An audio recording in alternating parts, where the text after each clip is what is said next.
تو یہ تو پھر انسانیت نہیں ہے اور یہ تو پھر بڑاپن نہیں ہے۔ خیر بات ہو رہی تھی جی نگران وزیر اعظم کی، تو نگران وزیر اعظم کے لیے یہ انہوں نے کہا کہ جی اکانومی کو ٹھیک کرنا ہے، جو اس وقت انویسٹمنٹ آ رہی ہے اس کے بارے میں پتہ ہے کس نے کس طرح کام کرے، تو نگران حکومت کو ایسی مس مینجمنٹ نہ کر جائے کہ پھر مسئلہ ہو جائے۔ تو رات کو پھر جیو نے بھی یہ خبر چلاتا رہا کہ جی اتفاق ہو گیا ذرائع سے۔ آج شہریار رحمان اور وہ فیصل کریم کنڈی پریس کانفرنس کرنے کی، جی ہمیں تو پتہ بھی نہیں، ہمارے سامنے تو نام بھی نہیں آیا ہے، اور نام آئے گا تو غور کریں گے۔ کل ایک فیک نیوز چلائی گئی، اس فیک نیوز کے ذریعے یہ ایک نگران وزیر اعظم بھی بنا دے گے، تو ابھی تک ایسا کچھ نہیں۔ تو کچھ کہہ رہے کہ یہ بارگیننگ کرنے کے لیے پیپلز پارٹی کر رہی ہے، کچھ لو اور دو کا حساب کتاب ہوگا جس کے لیے وہ یہ آ کے کھیل رہی ہے۔ تو زرداری صاحب ہیں تو بڑے شاطر، اور زرداری صاحب اگلا دور لینا بھی نہیں چاہیں گے، اگلا دور بڑا مشکل ہے۔ اگلے دور میں آپ نے ساری اس اکانومی کو سیٹ کرنا ہے اور آپ نے عوام کو ریلیف دینا ہے۔ تو جب وہ ریلیف سٹارٹ ہو جائے گا تو پھر زرداری صاحب چاہیں گے کہ وہ آئیں تاکہ حکومت ٹھیک طرح سے ہو سکے اور عوام جو ہے وہ ان سے خوش رہے۔ یہ جو اگلے 5 سال ہیں ان میں 1-2 سال بڑے اوکھے ہیں،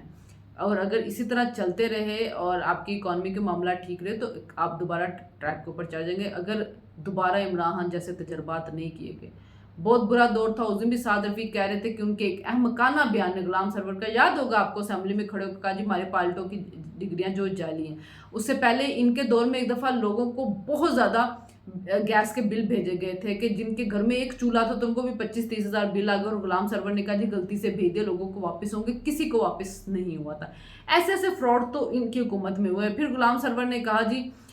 جعلی ڈگری، اس کی وجہ یہ تھی کہ انہوں نے یہ برٹش ورجن آئی لینڈ اٹلانٹک کو پہلے تو لے کے آنا تھا یہاں پہ، جو زلفی بخاری اور عمران خان کو شاید اس سے کوئی پیسے پوسے ملے ہوئے ہوں گے، اور اس کے بعد ساری روٹ سے ہماری بند ہو گئی، تو انہوں نے کہا 72 ارب کا نقصان ہوا ہے پی آئی کہ ایک احمقانہ بیان سے ان کے، اور ہر طرف ہمارے جو پائلٹ تھے وہ مشکوک ہو گئے۔ پھر بعد میں کہا جی غلطی ہو گئی، تو وہ غلطیاں بہت کرتے ہیں غلام سرور، کبھی غلطیوں سے بل بھیج دیتے ہیں جب پیٹرولیم کے وزیر تھے، اور پھر ہوا بازی کا بنایا گا تو انہوں نے پی آئی اے کا پٹھا جو تھا بٹھا دیا، ہر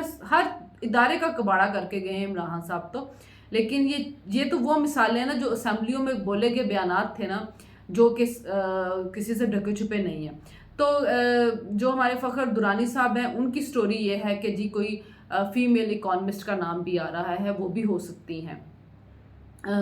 کیونکہ اکانومی کو ٹھیک کرنا، اور یہ بات تو پہلے دن سے ویسے تھی کہ کوئی بھی ہوگا وہ اکانومسٹ ہی ہوگا، کیونکہ ایسا بندہ ہوگا جو اکانومی کو مینیج کرے تاکہ جو اتنی مشکل سے معاہدہ ہوا ہے آئی ایم ایف سے اس میں کوئی گڑبڑ نہ ہو۔ اور پھر دوسری بات یہ ہے کہ ابھی آپ کو ساری جنہوں نے پلیجز کیے ہوئے ہیں وہ بھی سارے آنے ہیں، تو آئی ایم ایف معاہدے کے اندر رہیں گے تو آہستہ آہستہ دوسرے جو ملٹی لیٹر ڈونر ہیں یا ملٹی لیٹر جن آرگنائزیشن جنہوں نے ہمیں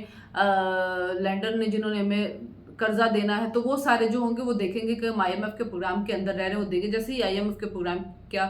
ہمارے ساتھ بات چیت ہوئی تو ساتھ ہی سعودی عرب سے بھی پیسے آگے، یو اے سے بھی آگے، اب آگے ورلڈ بینک سے بھی آنے، اسلامک ڈیولپمنٹ بینک سے بھی آنے، ایشین ترقیاتی بینک سے بھی آنے ہیں، تو پیسے تو بہت سے لوگوں نے پلیجز کیے ہوئے ہیں جن کی ہے امید کہ آہستہ آہستہ آتے جائیں گے۔ بہرحال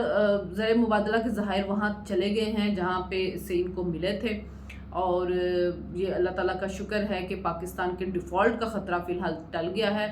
اور اللہ کرے کہ پاکستان کے اندر مہنگائی جو وہ بھی نیچے جائے نا۔ ابھی کہہ رہے ہیں کہ آج جو وزیر اعظم نے کہا جو جن کو 200 یونٹ استعمال کرتے ہیں ان کے بجلی کے بل کا کوئی فرق نہیں پڑا، اور وہ 63% آبادی بنتی ہے پاکستان کی، تو جو ایلیٹ کلاس ہے وہ ساری تو سولر لگا کے بیٹھ گئی ہوئی ہے، پسے گا جو وہ مڈل کلاس طبقہ جو مہنگائی میں پس رہا ہے۔ ایلیٹ کے پاس پیسہ ہے، غریب جو اتنی عیاشیوں میں نہیں پڑتا، مڈل کلاس جو ہے وہ بیچارہ پسے گا، بجلی کے بل بھی دے گا، گیس کے بل بھی زیادہ دے گا، پھر ان کے بچوں کی فیس ہوتی ہے، پھر گھروں کے کرائے جو ہوتے ہیں، کئی بہت سے لوگ جو گاؤں سے شہر میں رہنے کے لیے آتے ہیں، جاب کر رہے ہوتے ہیں، ان کے کرائے کے گھر ہوتے ہیں، تو زندگی مشکل ہوئی ہے لوگوں کے لیے، لوگوں کو ریلیف چاہیے، اور ریلیف اتنی جلدی آئے گا نہیں، یہ تو فیکٹ ہے کہ ریلیف اتنی جلدی آئے گا نہیں۔ بہرحال ہمیں اپنے ارد گرد کے نیبرز کنٹریوں کے ساتھ تجارت کھولنی ہوگی تاکہ سستی چیزیں ملک کے اندر آئیں، اور اس کے بعد یہ پیٹرول سستا ہو جی، گیس سستی ہو، جو ہم انویسٹمنٹ کریں، جو ہمارے اندر ملک میں انویسٹمنٹ کرے، کوئی ریکوڈک میں کرے، کوئی مائنز میں کرے، کوئی زراعت میں کرے۔ ابھی بھی ہانیوال کے اندر جو ہے پروجیکٹ ایک سٹارٹ کیا گیا ہے، اس کی بھی انوگریشن ہو رہی ہے جو زراعت سے متعلق ہے، فارمنگ وغیرہ، تو اللہ کرے کہ ملک میں اتنی سرمایہ کاری ہو، آئی ٹی کے اندر ہو، تاکہ ہم جو ہیں وہ آنے والا دور ہمارا آئی ٹی کا دور بنے، ہمارے ملک میں انویسٹمنٹ ہو، ہمارے لوگوں کو روزگار ملے، ہمارے ملک کے اندر مہنگائی کم ہو اور ہماری عوام بھی خوشحال ہو۔ 2% مہنگائی تھی 2018 میں، اور ہر بندہ پیٹ بھر کے روٹی ضرور کھا لیتا تھا۔ پھر ایسا دور آیا ہائبرڈ رجیم کا کہ جس نے لوگوں سے روٹی چھین لی۔ ابھی ان کو بھی بلیم کیا جا رہا ہے، لیکن جو ابھی موجودہ مہنگائی اس میں 40% ان کا ہاتھ ہوگا، 60% ابھی بھی عمران کا ہے۔ 2-3 سال کسی کو دیے جائیں، پھر اس کے بعد ان کی کارکردگی جو ہے وہ جج کی جاتی ہے۔ خان صاحب نے 4.25 سالوں میں تباہی پھیر دی ہے۔ 1 سال میں ابھی وہ ٹریک پہ واپس آئیں، اگر 1-2 سال اور مل جائیں تو ہم واپس 2018 کی پوزیشن میں چلے جائیں گے جب مہنگائی 2% تھی۔ اور اللہ کرے کہ وہ دن ہم دیکھیں، پیٹرول 100 سے نیچے ہو، ڈالر ہمارا 150 سے نیچے ہو، اور ہمارے ملک کے اندر لوگوں کے پاس روزگار ہو، لوگ پیٹ بھر کے روٹی کھا رہے ہوں۔ ایسا ہو جائے تو پھر